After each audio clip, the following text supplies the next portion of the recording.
MCQ question लेकर के आए हुए। ये आपको CTET, BPSC, जामिया एंट्रेंस, मानू एंट्रेंस, बहुत सारी यूनिवर्सिटी के उर्दू एंट्रेंस में आपको काम आने वाला है। और ये 20 ऐसे क्वेश्चन हैं जो बहुत दफ़ा बोर्ड के एग्ज़ाम में, यूनिवर्सिटी के एंट्रेंस एग्ज़ाम में, बहुत सारे एग्ज़ाम के पर्चों से मैंने इन 20 क्वेश्चन को निकाला है। आज हम इन 20 क्वेश्चंस के सही आंसर को देखेंगे और उसे समझेंगे। तो सबसे पहले हम शुरू करते हैं उर्दू मुअल्ला।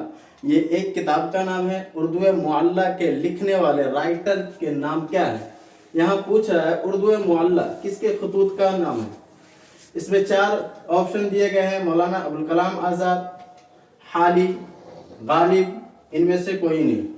तो अब आपको बताना है कि इनमें से कौन है। तो हम आपको देखते हैं कि पहला आंसर मेरा गलत है, दूसरा भी नहीं है, तीसरा है, ये मेरा राइट आंसर हो गया। इनमें से कोई नहीं, तो इनमें से है यानी गालिब। दूसरे नंबर पर हम दूसरा क्वेश्चन देखते हैं। मौलाना अबुल कलाम आज़ाद का असल नाम क्या है? मौलाना अबुल कलाम आज़ाद का असल नाम हम क्या देखते हैं? महिउद्दीन अहमद, मुईनुद्दीन अहमद, खैरुद्दीन अहमद, इनमें से कोई नहीं। अब हम गैस करते हैं कि इनमें से असल नाम मौलाना अबुल कलाम आज़ाद का क्या है। तो मौलाना अबुल कलाम आज़ाद का असल नाम महिउद्दीन अहमद है। ये मेरा राइट आंसर हो जाएगा। तीसरे क्वेश्चन पे हम चलते हैं। अबुल कलाम आज़ाद का इंतकाल कहाँ हुआ? इसमें 3 ऑप्शन दिए गए, 4 ऑप्शन, दिल्ली, लखनऊ, आगरा, इनमें से कोई नहीं। अब हम देखते हैं इनमें से राइट आंसर क्या हो सकता है। मौलाना अबुल कलाम आज़ाद का इंतकाल कहाँ हुआ? तो मौलाना अबुल कलाम आज़ाद का इंतकाल दिल्ली में हुआ था। ये मेरा राइट आंसर हो जाएगा। इसके बाद हम चलते हैं चौथे क्वेश्चन पे। चौथा क्वेश्चन है सआदत हुसैन मिंटू की पैदाइश कहाँ हुई? सआदत हुसैन मिंटू हरियाणा, पंजाब, बिहार, इनमें से कोई नहीं। यानी इनकी पैदाइश कहाँ हुई है हमें यह देखना है। तो इनमें का राइट आंसर जो है 2 नंबर है, पंजाब। मौलाना सआदत हुसैन मिंटू की पैदाइश पंजाब में हुई थी। उसके बाद हम 5वें क्वेश्चन को देखते हैं। 5वां क्वेश्चन है हमारा सआदत हुसैन मिंटू का इंतकाल कब हुआ, किस सन में इनका इंतकाल हुआ। तो यहाँ पर 4 ऑप्शन दिए गए, 1960, 1955, 1947, इनमें से कोई नहीं। तो इनमें का राइट आंसर जो है ये 2 नंबर है, 1955 में सआदत हुसैन मिंटू का इंतकाल हुआ था। उसके बाद हम चलते हैं छठे नंबर पे। छठा नंबर हमारा क्या है? अंजुम मानपुरी का असल नाम क्या है?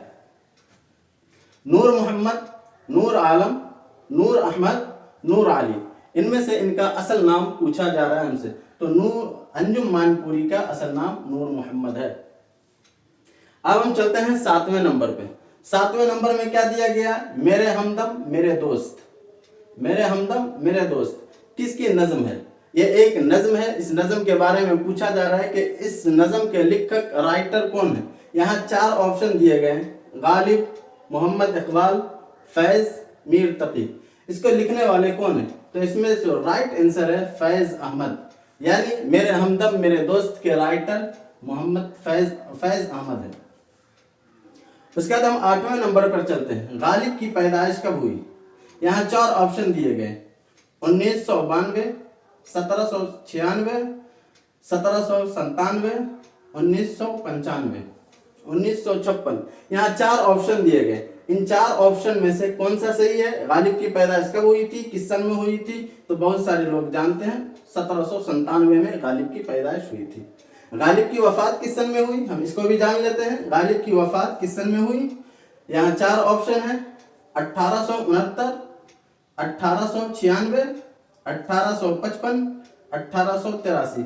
इनमें राइट ऑप्शन क्या हो सकता है? तो हमारा 1 नंबर ये राइट ऑप्शन है, यानी 1869 में गालिब की वफात हुई थी। उसके बाद हम देखते हैं कि गालिब की वफात कहाँ हुई थी, किस जगह गालिब की वफात हुई। तो गालिब की वफात के लिए 4 ऑप्शन दिए गए, आगरा, दिल्ली, बिहार, पंजाब। इनमें से गालिब की वफात कहाँ हुई थी? तो गालिब की वफात दिल्ली में हुई थी। बहरहाल हम आगे चलते हैं। आगे क्या है? गालिब के वालिद मोहतरम का नाम क्या है? गालिब के वालिद मोहतरम का नाम क्या है? इसमें 4 ऑप्शन दिए गए, अब्दुल्ला बैग, अब्दुल्ला खान, अब्दुल मजीद, अब्दुल हमीद। इनमें से राइट ऑप्शन क्या है हमें यह देखना है। तो हमारा राइट आंसर अब्दुल्ला बैग है। गालिब की वालिदा का नाम क्या है? ये मेरा 12वां क्वेश्चन हुआ। गालिब की वालिदा का नाम पूछा जा रहा है। गालिब की वालिदा के नाम के लिए यहाँ 4 ऑप्शन दिए गए। हमें इन 4 ऑप्शन में देखना है कि असल नाम क्या है। पहले नंबर पे दिया है इज्जतुन्निसा बेगम, दूसरे नंबर पे दिया है जुनैदा बेगम, तीसरे नंबर पे दिया है हनफिया बेगम, चौथे नंबर पे दिया है फातिमा बेगम। इनमें से राइट आंसर क्या हो सकता है? तो राइट आंसर है आपका 1 यानी इज्जतुन्निसा बेगम। उसके बाद पूछा जा रहा है कि गालिब कितने साल में यतीम हो गए। यतीम के माने होते हैं इनके वालिद मोहतरम कितने साल की उम्र में इंतकाल हुआ, यानी ये कितने उम्र के थे गालिब तब इसके वालिद का इंतकाल हुआ। तो यहाँ 4 ऑप्शन दिया गया है। 9 साल में यतीम हुए हैं, या 6 साल में यतीम हुए हैं, 8 साल में यतीम हुए हैं, या 5 साल में यतीम हुए। तो इनमें से राइट आंसर जो है ऑप्शन नंबर 4 है, यानी गालिब 5 साल की उम्र के थे तब इनके वालिद मोहतरम का इंतकाल हो चुका था। पहले 14वें नंबर पर दिया जा रहा है कि गालिब की शादी कितने साल में हुई थी, यानी गालिब कितने साल के थे तब इनकी शादी हो चुकी थी। यहाँ 4 ऑप्शन दिए गए हैं। 4 ऑप्शन में से पहला है 25 साल, दूसरे नंबर पे है 28 साल, तीसरे नंबर पे है 13 साल, चौथे नंबर पे है 14 साल। कितने साल के गालिब थे तो इनकी शादी हो गई थी? तो गालिब जब 13 साल के थे तो इनकी शादी हो चुकी थी। तो इसमें पता चला कि राइट आंसर 3 है। उसके बाद पूछा जा रहा है गालिब की अहलिया का नाम, गालिब की वाइफ का नाम क्या था? तो यहाँ 4 ऑप्शन दिए गए। चारों नाम को हम चारों ऑप्शन को पढ़ लेते हैं। पहले नंबर पर दिया गया है उमराव बेगम, दूसरे नंबर पर साजिदा बेगम, तीसरे नंबर पर नासिरीन बेगम, चौथे नंबर पर निर्मला बेगम। यहाँ जो 4 ऑप्शन दिए गए हैं इन 4 में से 3 गलत है, 1 सही है। और वो 1 सही कौन है? तो हमारा राइट आंसर 1 है, यानी उमराव बेगम। गालिब की अहलिया का नाम उमराव बेगम था। उसके बाद हम देखते हैं 16वें नंबर पर, 16वां क्वेश्चन है ये। अबुल कलाम का तारीखी नाम क्या था? यहाँ 4 ऑप्शन दिए गए, महिउद्दीन, अबुल कलाम, फिरोज बख्त, आजाद।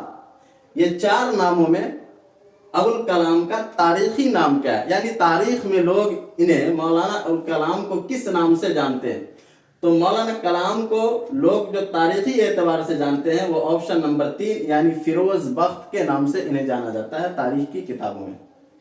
उसके बाद दिया जा रहा है क्वेश्चन नंबर ये 17 है, फैज का पूरा नाम क्या है? ये शायर थे, इनका पूरा नाम पूछा जा रहा है। मोहम्मद फैज, फैज अहमद खान, कलीम आजिज, सर सैयद अहमद खान। इन 4 ऑप्शन में ये कौन सा ऑप्शन सही है, यानी फैज का पूरा नाम क्या था? तो फैज का पूरा नाम फैज अहमद था, यानी ऑप्शन नंबर 2 सही है। उसके बाद 18वें नंबर पर दिया जा रहा है कि फैज के वालिद का नाम क्या था? सुल्तान अहमद, हुसैन, अताउल्लाह खान, मोहम्मद हाशिम। इन चारों में फैज के वालिद का नाम क्या है? तो फैज के वालिद का असल नाम सुल्तान अहमद खान है। उसके बाद फैज की पैदाइश कब हुई, किस सन में फैज की पैदाइश हुई थी? तो यहाँ 4 ऑप्शन है, इन चारों ऑप्शन में हम देख लेते हैं कि कौन सा सही आंसर है। पहले नंबर पर दिया है 1909, 1950, 1911, 1917। इन 4 में से कौन सा सही है? तो ऑप्शन 3 यानी 1911 में फैज की पैदाइश हुई थी। उसके बाद हम चलते हैं 20वें क्वेश्चन यानी आखिरी क्वेश्चन की तरफ। फैज अहमद की पैदाइश कहाँ हुई, किस शहर में फैज की पैदाइश हुई थी? तो यहाँ पर 4 ऑप्शन दिए गए हैं, दरभंगा, समस्तीपुर, मधुबनी, सियालकोट। इन 4 जगहों में फैज की पैदाइश कहाँ हुई थी? तो इसमें राइट आंसर जो है ये ऑप्शन नंबर 4 है, यानी सियालकोट में फैज की पैदाइश हुई थी। तो दोस्तों हमने आज 20 मारूजी सवालात को हल किए, यानी ऐसे सवालात हैं जो आम तौर से इम्तिहान वगैरह में आते रहते हैं। हमने एंट्रेंस के एग्जाम में भी देखा है, सीटीएट में भी देखा है, बीपीएससी में भी इन सारे एग्जाम को, इन सारे क्वेश्चंस को देखा है। मैंने उन्हीं सारे जगहों से इन्हें छांट कर यहाँ लाया है और इसे आज हमने हल किया है। दोस्तों अगर आपको इसी तरह की और वीडियोस चाहिए तो आप हमारे चैनल को सब्सक्राइब कर सकते हैं। आपको यहाँ हमेशा इस तरह की क्वेश्चंस मिलते रहेंगे, उर्दू ग्रामर आपको मिलेंगे, इसी तरह के मारूजी सवालात मिलेंगे।